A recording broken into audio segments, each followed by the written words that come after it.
Pero antimano na ipakita mo na bias ka sa tao na yon, personal mo agad. Paano mo pa siya mapapaniwala na yung pagtalakay mo sa isang issue na yan ay objective? Yung anchor na yon, kahit minsan. Hindi man lang niya ako tinawag sa programa niya. Kung sino-sino na lang, hindi ko naman minamaliit yung mga taong nakausap niya na paulit-ulit na eh. Siguro yung mga iba 10 beses niya nang nakapanayan. Pero ako ni mismo. Ako nakikita ko, anino ko lang natatakot na yun eh. Bagamat walang direktang pinangalanan, nagbigay ng reaksyon si Senador Marcoleta sa pagkwestiyon ni Karen Davila ukol sa kanyang pagkakatalaga bilang Blue Ribbon Committee Chairman.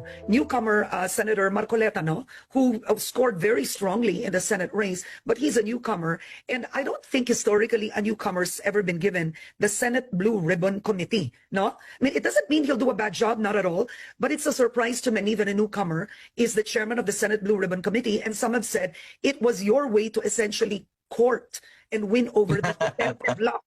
Napakadali kasi ng trabaho nila eh. Ang trabaho lang nila magtanong eh. At saka magparatang, minsan. Pero kahit kailan, itong mga ito, hindi pa sila nalagay sa kalagayan na sila naman ang tinatanong. Nako. Di ba? Parang nahihinuha ko na.